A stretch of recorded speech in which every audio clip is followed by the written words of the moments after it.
this down. A kingdom is a country. And this takes a very strong paradigm shift. To shift you from religion to country is difficult. To help you change your thinking from rituals to rights, R-I-G-H-T-S, is difficult.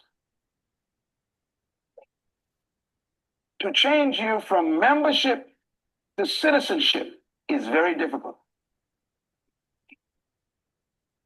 Religion has members, countries don't.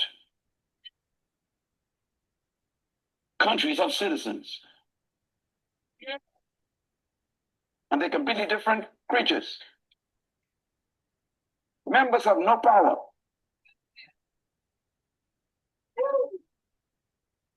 Citizens have power. They got rights. So if you are in a religion, you are already in trouble.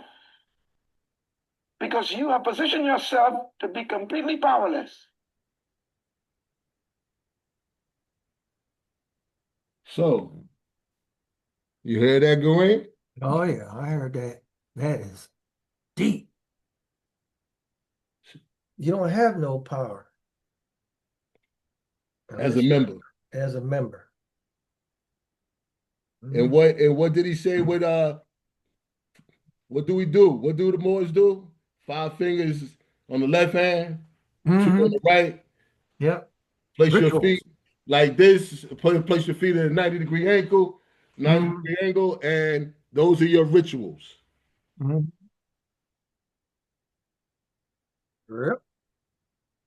Right.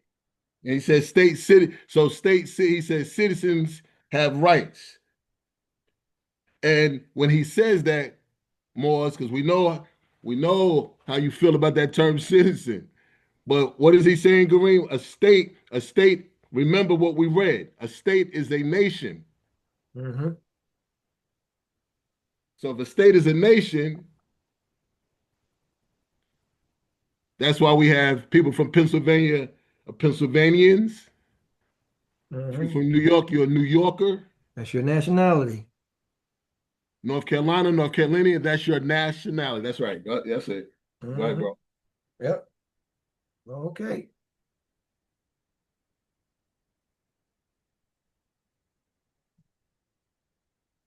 Okay, now what we're going to do? Did you want to discuss at this time? We can either discuss, about the We the People.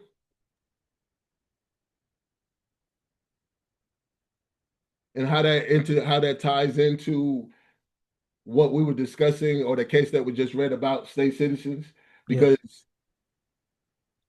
as we saw, it's not one nation. And we all, when we hear the term "we the people," we all concluded that meant what, Green? Go ahead. No, go ahead. No. We're not recording right now. I put it on pause. Okay. I think I did. Okay. No, go ahead. Go ahead and talk. Are we recording or not? Because I wanted to start the recording. We've been doing it for 45 minutes, waiting to record. When are we going to record? We're recording now, bro. If you keep on talking, go ahead on and read the what you call. Are we going to just am I reading that case now, or are we going to talk about We the People first? We the People first. We can talk about that. We the People first. Sounds good. So Kareem, what we learned from Noble Kadar Bay from Charlotte, North Carolina, that was back in 2000. Yeah, 2001, something like that there. Yeah. And he wrote a book called Copy of Matrix Unveiled. And what movie was he in, Kareem? What was that? They discussed him in a movie. Stick Up Kids? Something Kings or something like that there. I forget what it was called. Ask Akhenaten, he might know. Yeah, but anyway, it was a movie that discussed Moors back in the day. And anyway, they gave respect to our teacher at that time, who was Noble Kadar Bey from Charlotte, North Carolina. Mm-hmm. He wrote a book called Copy of Matrix Unveiled. And in that book, on chapter 3, he discussed we the people. Now, I know there's a temple out in Atlanta that they probably go still according to this this teaching, but this is where we were at in 2000. 2001. Yep. In 2001, this is where we were at, thinking that this was on point. And just to show you, that we had to learn too. Yep. And here it says, we the people, the phrase we the people of the United States is far older than the preamble clause and is not referring to the American citizens. In prehistoric America, people of the Moorish ancestry called lineal Lenape, or the people, and lineal Lenape, which translates to grandfather, the old ones, original people, and we the people, and so on and so forth. This is you got this recorded, Kareem. This is showing. He shows some sources from ancient and modern Britain of David McRitchie.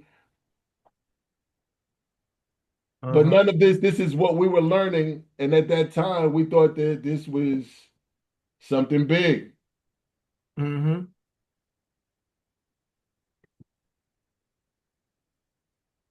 But it's wrong. Definitely wrong. And as I said, I know the temple under Sheikh Akhenaten Bey out of Charlotte, North Carolina. I'm pretty sure he's still using this. Mm-hmm. Going around telling people that he was left in charge after Noble Kadar's demise, which was not true. But nevertheless, this is not correct. Mm-hmm. So now we can go into I'll go into that case, Kareem. What was it called? Go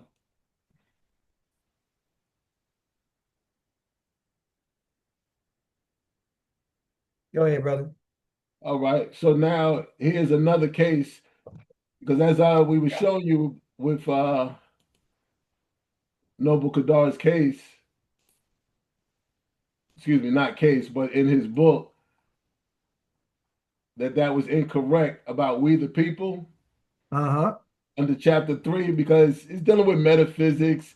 It's a lot of what Moors tend to do is just go into metaphysics, and normally I call that fluff. Is when the teacher really doesn't know the subject matter. Yes. So what they do is either they're gonna go back into ancient history and take you around the world, or Trying give to. you metaphysics to appear like they deep, Mm-hmm. because they can't stay on the subject matter of law very long. And But that's what we're talking nevertheless, about right now is law. I'm sorry, I didn't mean to interrupt you. That's oh all we're no, talking no, about no, you now. good, bro. This Yeah. is you and me. You good. Well, now we're gonna read another court case, because that's what we do a lot on this page. We read a lot. So that's what, if there is to be an adept chamber, that's what it should entail. It should involve studying. Mm-hmm. Nevertheless, this is a case called the Ohio. This is the Ohio Alfred Stunt versus the Steamboat Ohio case, April Mm-hmm. 1855. It's a 30-page case, but we're not, of course, going to read the whole case, just the part pertaining to what we the people truly means. Uh-huh. So here we go, regarding we the people, so you can have the proper understanding. Those who insist on the appellate power of the Supreme Court of the United States in question cannot consistently repudiate the authority of the Federalists. The preamble to the Constitution has been appealed to in support of the doctrine that the Constitution of the United States was ordained and established by and for the people of the states collectively as a distinct community or nation. This argument is founded upon a mere literal interpretation of the preamble, wholly disregarding the true authority by which the Constitution was established, the source from which its powers were derived, and the true nature and objects of the power delegated. The preamble reads, "We, the people of the United States, in order to form a more perfect union, etc., do ordain and establish this Constitution of the United States of America." What is here meant by the expression, "we, the people of the United States"? It expresses the authority by which the thing was done. It means the people by whose authority the Constitution was formed and ratified. It was the act of forming and ratifying the Constitution which ordained and established it. Hold on. Oh. Hold on, please. Mhm. Now, let's go back to the Constitution was formed and ratified. Ratify is a Contractual term. yes, it's a contractual term, ratification. Mm-hmm. So this is a contract right here. The Constitution is a contract between the states and the federal government, between all the states together combined to create the federal government. Go ahead, continue, please. Yes, sir. It was the act of forming and ratifying the Constitution which ordained and established it. It was formed by delegates appointed by the representatives of the people of the several states and their respective state legislatures. That's when we told y'all about the 39 signers. Mm-hmm. And it was ratified by the several states through a convention of delegates in each state elected by the people of the state, each state, in doing the same, acting for itself and by the authority of its people as a separate and independent nation. Okay, stop. Yep. Now, it says form and ratify the Constitution which ordained and established it. It was formed by delegates appointed by the representatives. That's two categories right there. Delegates and representatives. The delegates are appointed by the representatives of the people. So the people are not there. They only send up their representatives, and the representatives delegate and appoint someone else. Mm-hmm. Okay, go ahead, Reed. I'm sorry. The Constitution, therefore, was ordained and established not by the whole people of the United States collectively or in mass as a distinct community, but by the several states, the people of each acting in the name and by the authority of their state as a distinct, independent, sovereign people. It is therefore incontestable that the words of the preamble, "we the people of the United States," means the people of the several states of the Union, not collectively and in mass, but as the people of distinct, independent states, acting by their respective separate state authorities, in forming a compact with each other and establishing a federal government or governments, the parties to which were distinct communities or independent states, as distinguished from the people of all the states taken collectively or in mass. Yep, everybody in the state, collectively or in mass, that didn't happen. That didn't happen. Mm-hmm. All y'all didn't go up to and sign that document. You didn't sign that contract. That's right. So you're not in it. It has nothing to do with you. It's a government that regulates, a constitution is a government that regulates governments and its agencies. That's it. It don't regulate you. It regulates its agencies. And that's what these that's what these courts are about. These courts, these administrative courts are attached to the agency. So that's why when you get in trouble for doing something, yeah, Mm-hmm. you have to go to those courts because their courts are attached to the agency. So if you have agency of child support, well, you go to child support court. Yep. Traffic, Traffic, go to traffic court. criminal.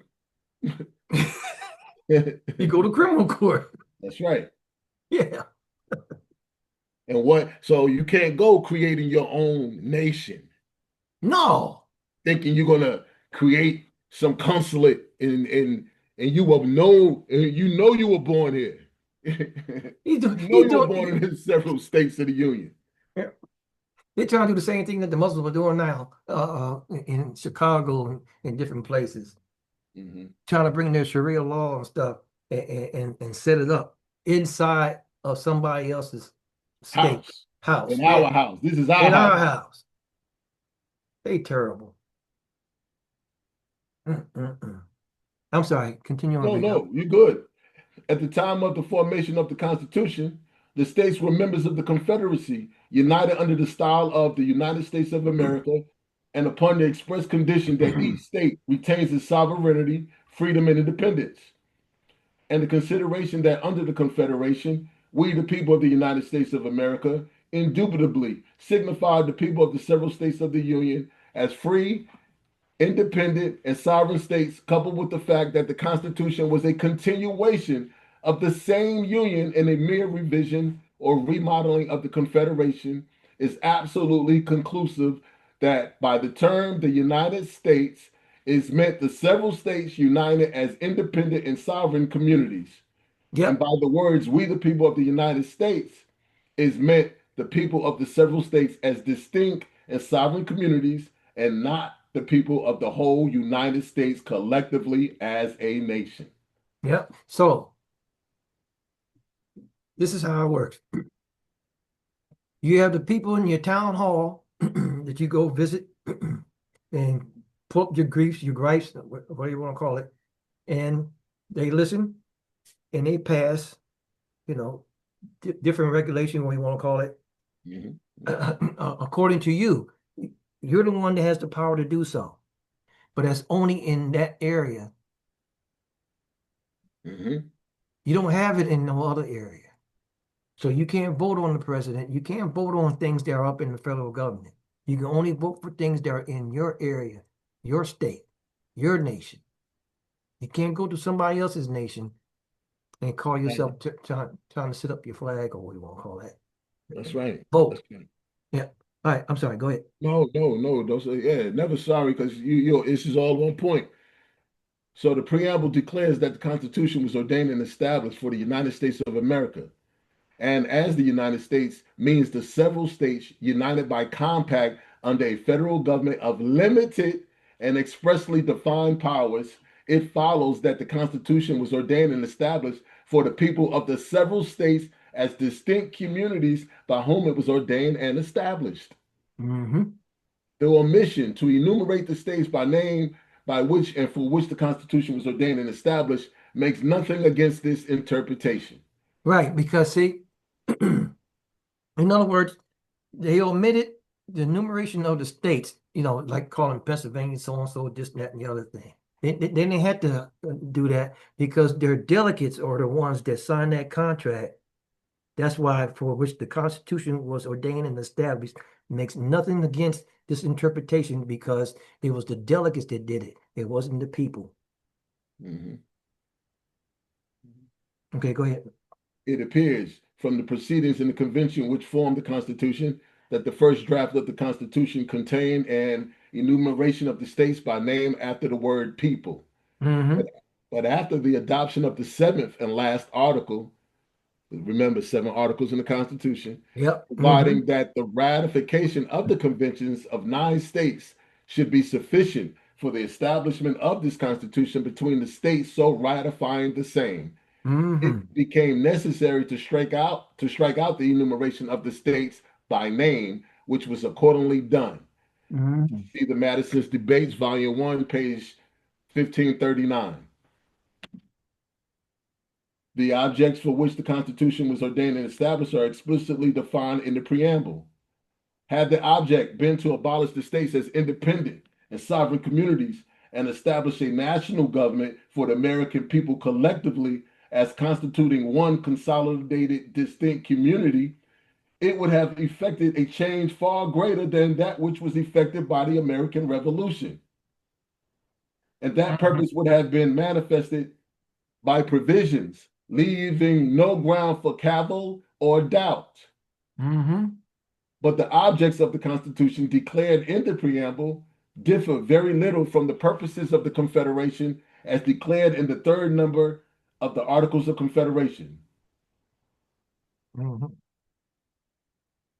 The objects announced in the Constitution are to form a more perfect union, establish justice, ensure domestic tranquility, provide for the common defense, promote the general welfare, and secure the blessings of liberty to ourselves and our posterity.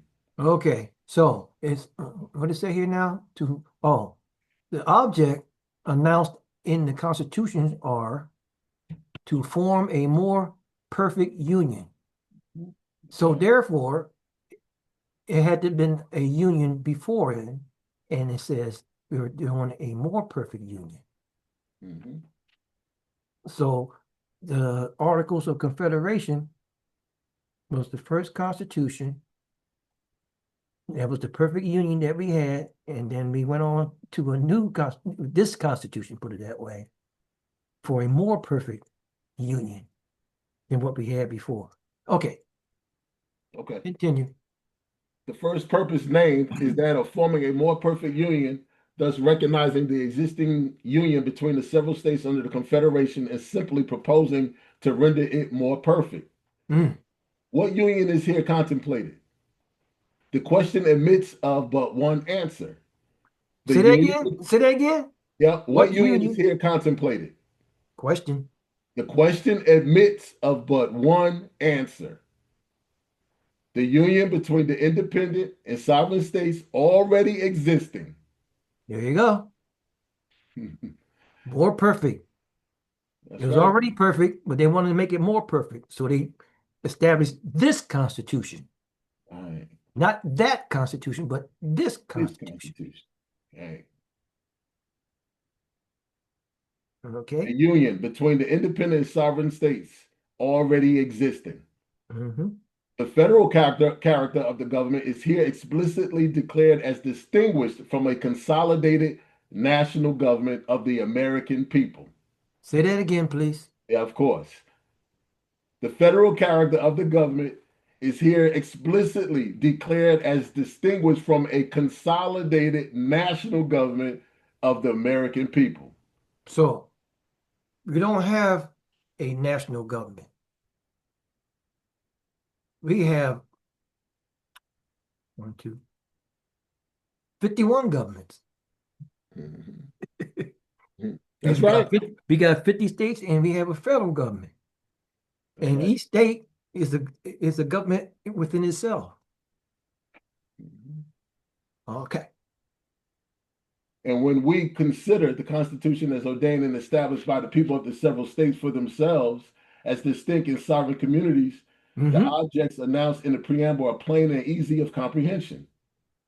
They were to perfect their union as distinct and sovereign communities, to establish justice among them, to ensure their domestic tranquility, to provide for their common defense and general welfare, and to secure the blessings of liberty to them and their posterity as the people of several distinct communities. And the provisions in the body of the Constitution in every article, when correctly construed, fully confirms the views here expressed. Now, hold on a second. We were taught back in 2000, 2001, whatever, the blessings and the liberty to them and their posterity as the people of several distinct communities. And the provisions in this body of the Constitution, in every, wait, I missed it. Blessings. The posterity are the people. We were taught that the posterity of the people in every direction. Again, it's not talking about the general population. The people are only talking about the people that they're talking about are the delegates that sign the contract, the states. Each state took a representative, sent it up there, Representatives did what they had to do for their states. Mm-hmm. Okay. According to the doctrine of the Federalists, however, in one part of the work, the government of the United States is partly federal and partly national in its operation and in the source from which its powers are derived. This position, however, will not bear the test of examination. The Constitution, go ahead, I'm sorry. No, you're right. The Constitution is admitted to be federal and not national by the same work as has been already shown. And in as much as the government derives all its powers from the Constitution and is organized on the basis of it, and indeed constituted by it, how the government can be national in any part or in any sense is not easy of comprehension. According to the theory of our institutions, sovereignty vests in the people and government is constituted by a delegation of civil power in trust for the purposes prescribed. Right. If the general government is to any extent or in any sense a national government, it must be to that extent or in that sense, the government of the whole people of the several states collectively or as one consolidated community. And this could not have been brought about without the people of the several states surrendering their sovereignty and transferring it not to the government, but to the whole people of the states collectively. See? Mm-hmm. It has been said that sovereignty is a thing which from its nature is not susceptible of division, that the sovereign power may delegate authority and prescribe limits for its exercise, but cannot surrender a portion of its sovereignty without ceasing to be the repository of the sovereignty of a state or nation. Read that again. But cannot surrender a portion of its sovereignty without ceasing to be the repository of the sovereignty Of of a state or nation. That's right. So it didn't give up no power. It can't. Mm-hmm. Mm-hmm. Mm-hmm. Go ahead. Without stopping to inquire into the correctness of this position, it is sufficient to say that there is no provision in the Constitution of the United States or act in its formation and adoption which amounts to anything like a surrender of sovereignty by the people of the several states and a transfer of it to the whole people of the states collectively as a distinct community or consolidated nation of people. Yep. The particulars in which the Federalist claims the government to be partly national and partly federal are the following. First, in regard to the House of Representatives and Congress. Second, in regard to the Executive Department. And lastly, in regard to the power of amendment. Okay, now read that again. The particulars in which the Federalists claim the government to be partly national and partly federal are the following. Regarding the House of Representatives. In Congress. Yep. And then second, in regard to the Executive Department. And lastly, in regard to the power of amendment. As to the first, it is said in number 39 of the work that the House of Representatives will derive its powers from the people of America, and the people will be represented in the same proportion and on the same principle as they are in a legislature of a particular state. Excuse me. And that so far the government is national and not federal, etc. The fallacy of this doctrine is most glaring. All the powers of the government, including those of the House of Representatives, are derived from the Constitution. See? And the powers of the Constitution are delegated, not by the American people in the aggregate as a distinct community or nation, but by the people of the several states. Which are the delegates, which are the delegates, which are the delegates. By the people of the several states as separate, independent, and sovereign states. And consistently with the Constitution, it is not competent to elect the members of the House of Representatives by the American people collectively as a distinct community. On the contrary, by the express provisions of the Constitution, they are required to be elected by the people of the several states, not as composing mere districts of one great community, but as distinct and independent states. See, so the whole state sends up representatives according to the proportion of the people that they have in that state. Mhm. So California can have what, 2, 3, whatever it is, I forget, representatives up there. But Mhm. anyway, that's who votes. That's who sends up the information that they got from their constituents down there in their states, in their, their area. Mhm. And all they doing is pleading to, well, not pleading, what I want to say. All they're doing is going up there, voicing their constituents, or you want to call it opinions of what they want. But they are the ones that signed the Constitution. They are the ones that are incorporated in that contract, Mhm. not you. And you keep on going to that Constitution saying, "Yep, yep, this is where my rights are at." No, they protect the rights. The ones that are mentioned in the Constitution are Mhm. being protected by the Constitution. That's not all your rights, though. Your rights are not in the federal Constitution. Your rights are in the state. Mhm. The only thing you can get from this Constitution is privileges. Mm-hmm. Yep. Can't get your rights. Your rights are inheritable. They're with you. They're God given. Mm-hmm. I'm gonna continue reading. The first bill, which passed Congress apportioning the members of the House of Representatives among the several states, was vetoed by President Washington expressly on the ground that it assumed as its basis that the people of the several states composed mere election districts of one great community instead of being, as in the truth, they are under the Constitution, distinct and independent parties to the compact upon which the government is founded. Mm-hmm. The By the compact. time, Mhm. The compact which this government was founded. The compact of the states coming together in order to form this federal government. Okay. By the terms of the Constitution, the representatives are portioned among the several states in a mode expressly prescribed, and they are required to be elected by the people of the several states as independent communities. Mm-hmm. They may be elected by the people of any state, either by general ticket or by districts, so that the members of the House of Representatives, be the mode of election what it may, are elected as the delegates of the several states in their distinct, independent, and sovereign character as members of the Union. There you go.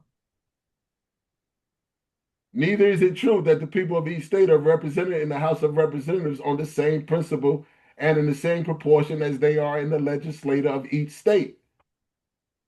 On the contrary, it is an incontestable fact that they are representative in their respective state legislators as mere individuals and by election districts entirely under the control of each state and by a ratio or proportion fixed by each state for itself and different in different states.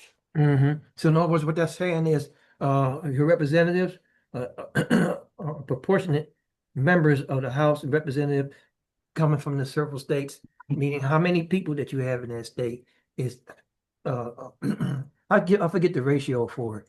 Mhm. How many citizens you're supposed to have and representatives.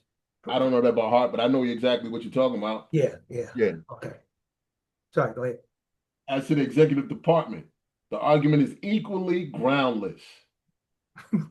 Listen up. The President of the United States is elected not by the whole people of the United States in the aggregate as a distinct community or people, There you but go. by electors appointed by each state separately and for itself, in such manner as the legislator Stop, thereof stop, may stop, direct. stop, stop. Read that again, please. Oh, certainly. I'm going to read the whole thing. Mhm. As to the executive department, the argument is equally groundless.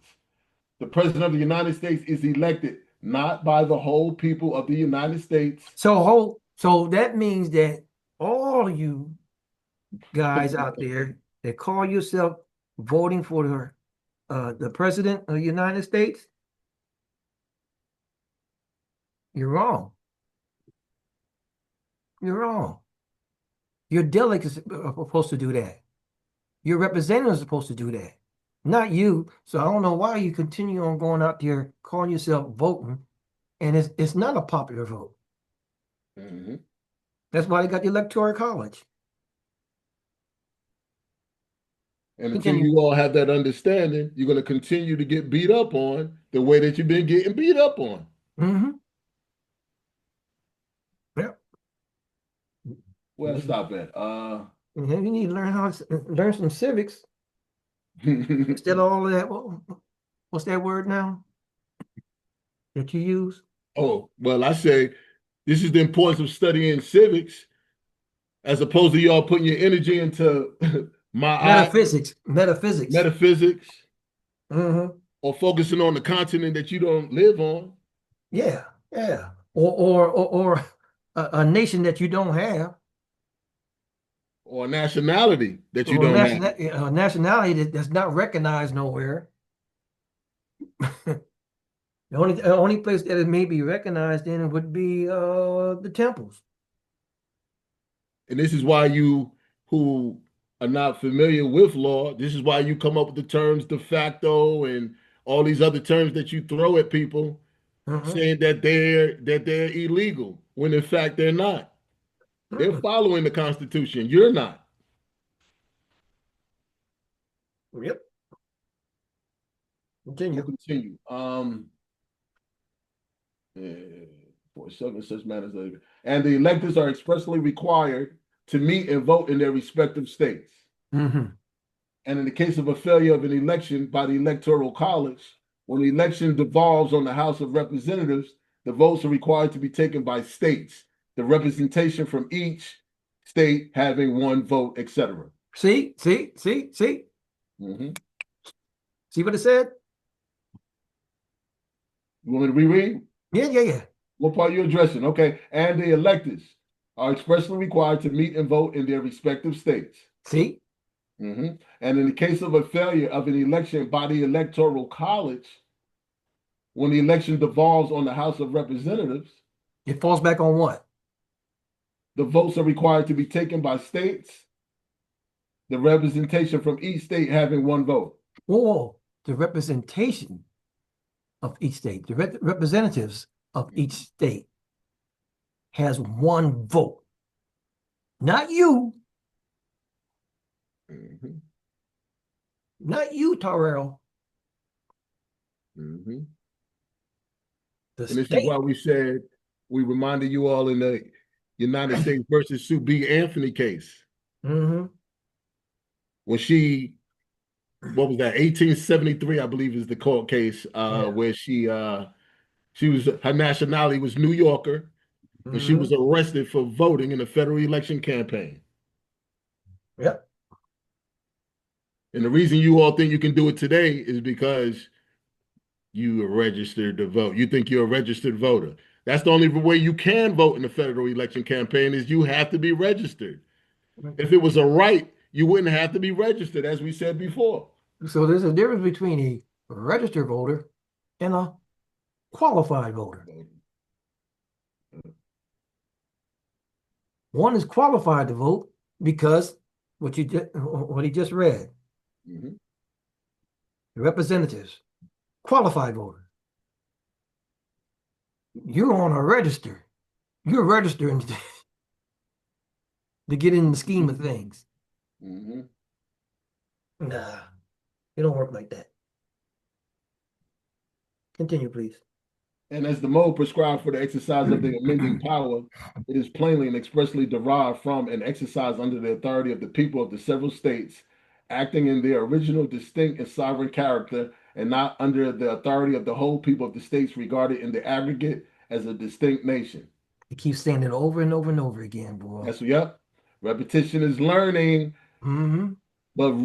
but if it's going to be repetitive, let it be something of substance. Yes. Not ignorance. Right. And the modification of the original creating power requiring the consent of each state to make it a party to the Constitution, which provides for the amendment of the Constitution by 3/4 of the states, voting as states without regard to population, certainly gives no national character to the government, neither is it inconsistent with the federal character of the Union, inasmuch as it is provided for by express agreement in the compact. On the whole, it may be said without the slightest ground for contradiction that in the formation of the government of the United States, the whole people of the states collectively as a distinct community or nation were wholly unknown and in no respect whatever the source of power. And also that on no operation whatever of the general government is the action of the people of the states in the aggregate as a nation known or recognized in any manner or form whatever. Indeed, the people of the several states of the American Union never have, at any stage of their existence, been consolidated into a single community so as to constitute one distinct people or nation. So we all ain't gonna be one Moorish Americans, one nation. And as such, of course, never could have exercised any agency or participation, either in the formation or in the administration of this system of government. From what has been said, it must be apparent that the government of the United States was ordained and established by the people of the several states as distinct, independent, and sovereign communities. And that while the governments of the several states derive their respective powers from the people as individuals united under the social compact in their respective states, the government of the United States derives its power from the states as organized communities united by a federal compact. Each state government is a government of a community of people, while that of the United States is a government of a community of states. See? I'm going to say that again. Each state government is a government of a community of people, while that of the United States is a government of a community of states. And that's where the contract is at, the states. Family of nations. Yep. Family of nations. You are in the family of nations. A state government and the United States government are operative in each state, and each has its distinct, independent sphere of action. Right. The main objects of the authority of the general government are the relations of the states with each other and with foreign nations, and the common defense and welfare of federal union. Leaving the internal affairs and domestic interests of the people of each state to the authority of the state's government. The delegated powers appertaining to government are divided between these two governments, and each is divested of what the other possesses. Each acting for itself and by its own separate authority, the powers of each being entirely distinct and independent of the other, it follows of necessity that the two governments are equal and coordinate governments in each state of the Union, each paramount and supreme within the sphere of its powers. The Confederation which preceded the Constitution of the United States was subordinate to the state governments, upon which to a great extent it was dependent. So therefore, you can't say that the federal government is over top of the states. No, it's not like that. And also, this should also help you stop with every time we hear you say Article 6, the Supremacy Clause, and that's your understanding. This should now expand your level of understanding of what that really means. Right. Talking about the states, and they ain't talking about you. So I'm going to say it again.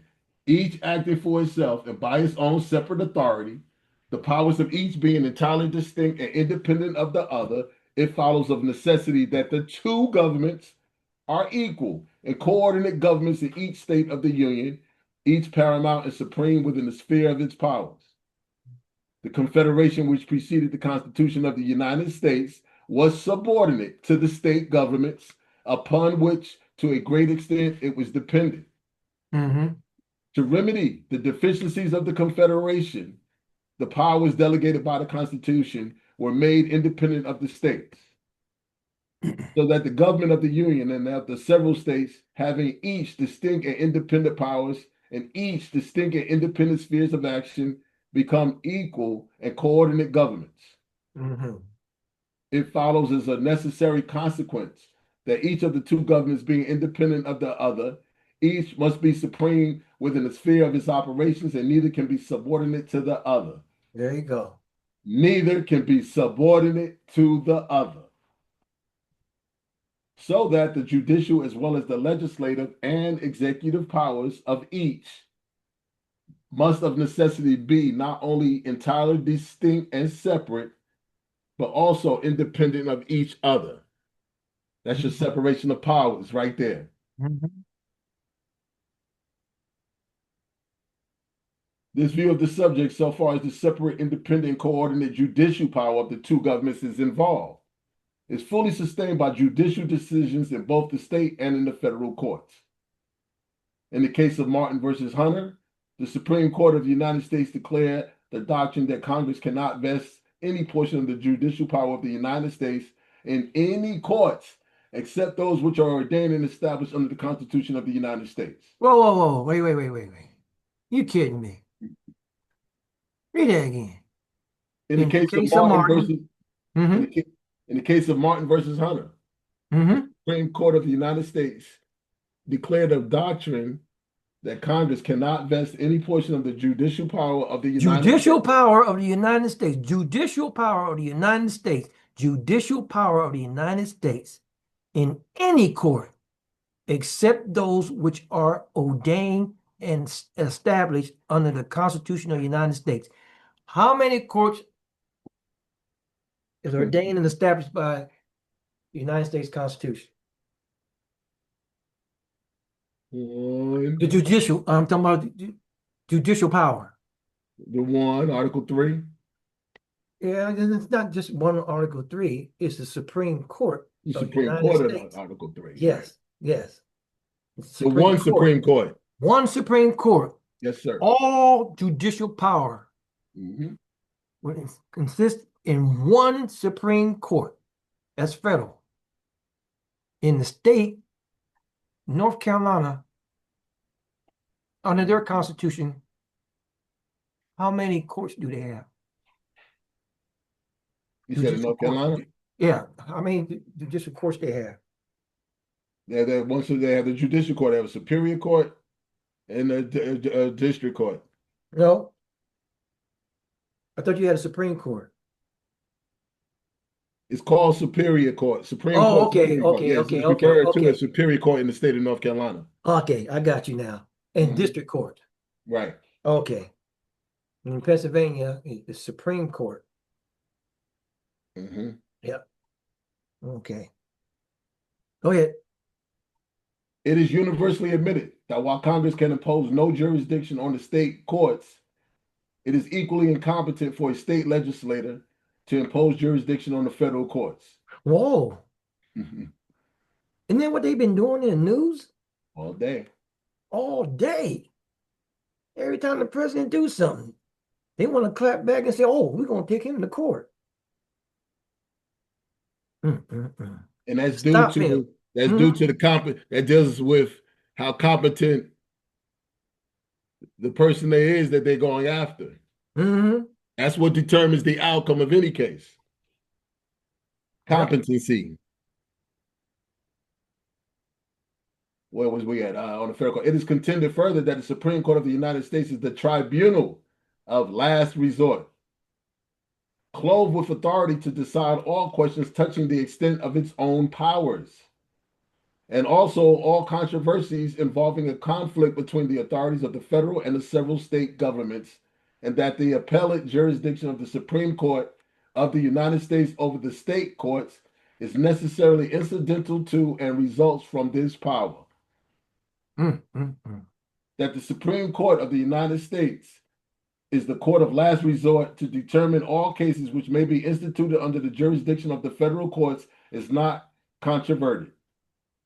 But that this tribunal has not only absolute authority to determine the extent of its own powers, but also constituted an umpire to determine all questions of conflict arising between the several states and the federal government is denied and will be contested so long as the people of this country are capable of preserving their government in its original character. Whoa. Say that again? Almost. The Supreme Court That the of the Supreme United Court of States. the United States is the court of last resort to determine all cases which may be instituted under the jurisdiction of the federal courts is not controverted, Controvert. Okay. but that this tribunal has not only absolute authority to determine the extent of its own powers, but also constituted an umpire to determine all questions of conflict arising between the several states and the federal government Just the is several denied. states. Yeah. Yeah, the several states and the federal government is denied and will be contested so long as the people of this country are capable of preserving their government in its original character. So that's the only time that the Supreme Court can come in if it has anything going on with the states, Mhm. between the states and the federal government. That's what that's for. It's not for you.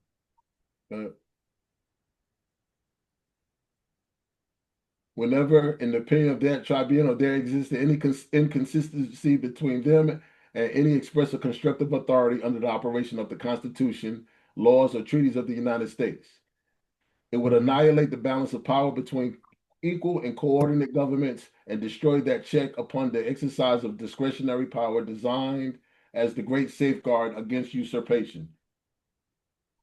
It is not claimed, I believe, that this high power is derived from any specific provision of the Constitution, but is claimed to be a right incident to the supremacy of all government to decide as to the extent of its own powers and to use all the necessary means to enforce its own authority. Its own authority, not someone else's authority.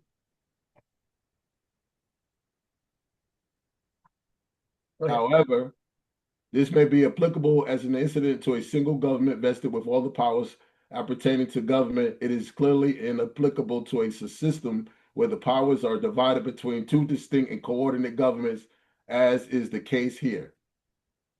The very fact that these two distinct governments in one system are coordinate necessarily implies that they are equal and excludes the idea of superior and subordinate.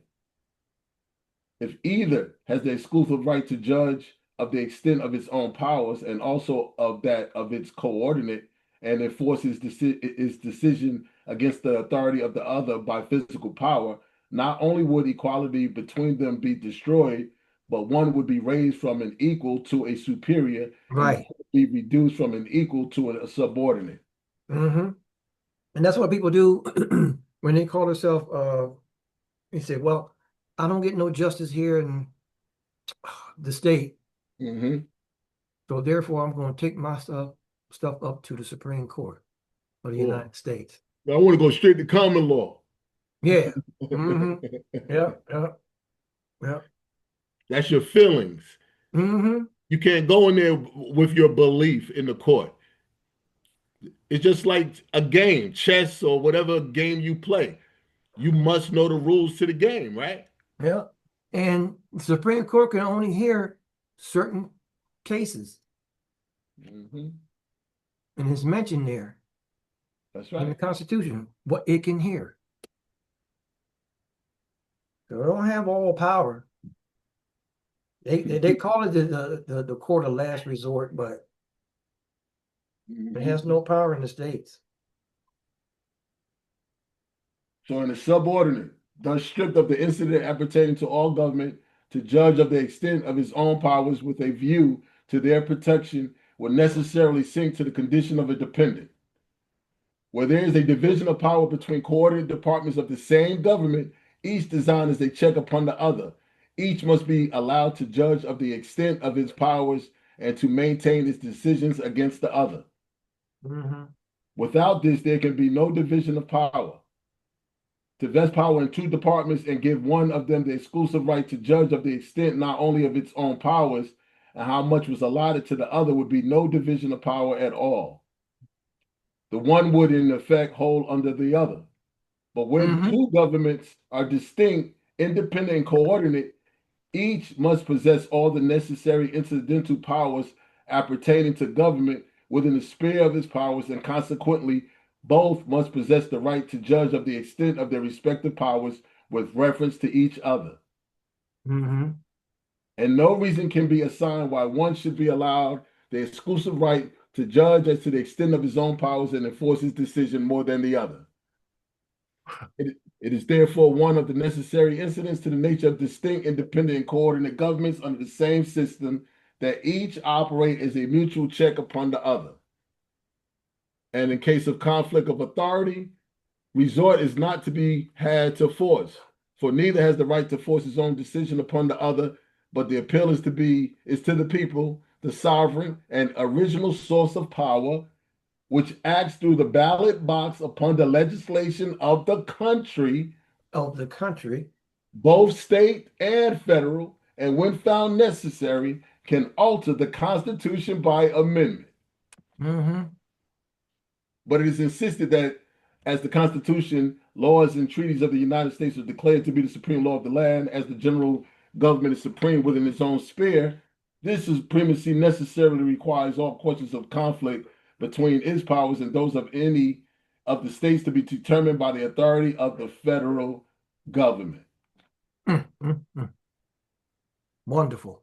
So, reading that, this on what I just read is what we all go through when you're in that courtroom and you're talking and they ask you how you plead or what have you. That magistrate is discerning. He's determining who and what you are based on what you say and what you believe. Mm-hmm. So Yep. you say you're Moorish American, he knows how to deal with you. You say you're African American, he knows how to deal with you. You say you're whatever you call yourself determines what jurisdiction you will be dealt with at. I mean, thinking that has power because you want to call yourself something different. That's not how it works. Mm-hmm. You must become familiar with the Constitution in order to know how to defend you and protect yourselves. And you don't study the document. You don't. And this is again why I said that you get upset when you hear them refer to when you get in your feelings when they call the so-called black man a boy or what have you. That's because why? You know football, you know basketball, you know you know the hip hop songs, You know, you know metaphysics. everything that involves sport and play. But anything to deal with your rights, you come up short. So yeah, you're a minority, you're a minor, you're a boy. Mm-hmm. That's where it comes from. Yep.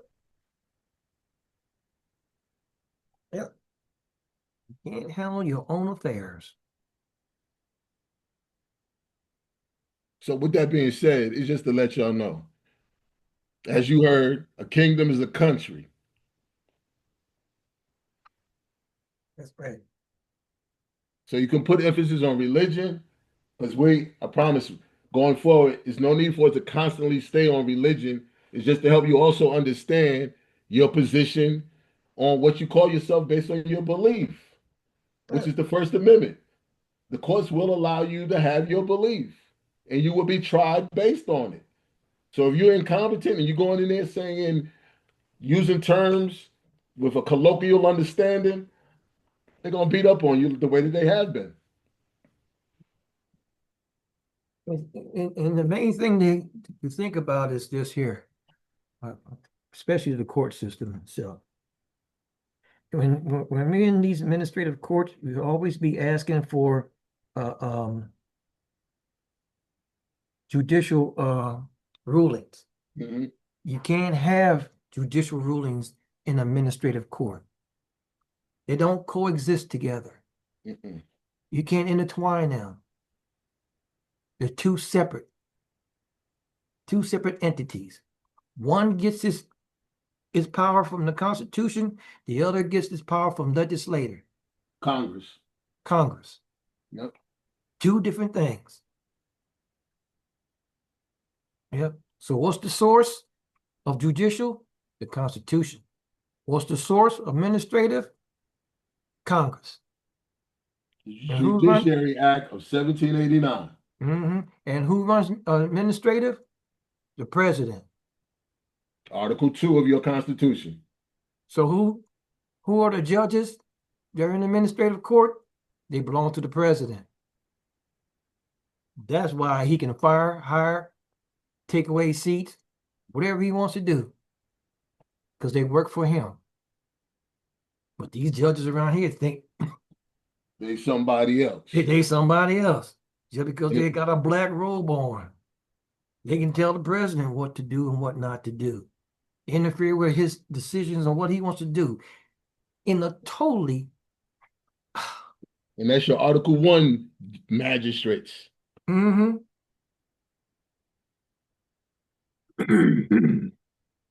So with that being said, Kareem, I mean, Yep, we got it. That's it. I've given it. We could continue. We will continue because I want to be consistent this time with this going forward. But the main objective, we ain't gonna always read court cases, but this is for the naysayers. This is for those that don't believe anything. That's your evidence of why we just say what we are saying. That's it. So you have to remember when we also, before we close, I want to say this about this Constitution. Okay. The Constitution, the founding fathers, most of them, if not all, were Christian. So the laws are based on the biblical principles. Not religion now. And we're not dealing with religion. Again, we're talking about the biblical principles. Principles.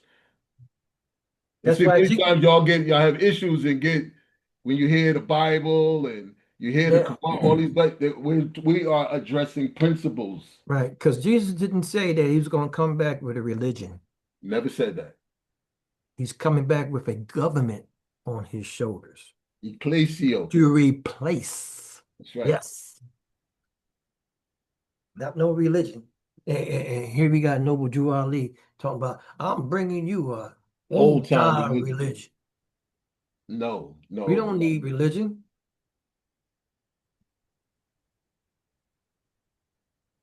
This is for all people. This is for everybody. Because, see, the whole thing is, as Moors, and this is why we say new Moors, because the whole thing was about uplifting fallen humanity. That's what I thought it was supposed to be about. But what we see is that we see a lot of Moors coming with the ego. Like they're better than their brothers and their sisters and the others. And that's what they was talking about in that video that we had. Well, not video. That's what they was talking about there. Same. So this ego, thinking we better than others, got our fez on. You frown upon the other people that call themselves Negro, colored, black, as though you weren't there at one time. Our job is each one teach one. We're supposed to be helping one another. And a perfect example, what I mean by that is like, it's a contradiction. Now, you remember when Sinetta and them had that thing and they had a debate with the Moors and Brother Sharifi beat up on Dr. Reggie and that thing, but they wanted to take a group picture. And the Moors refused to take a group picture.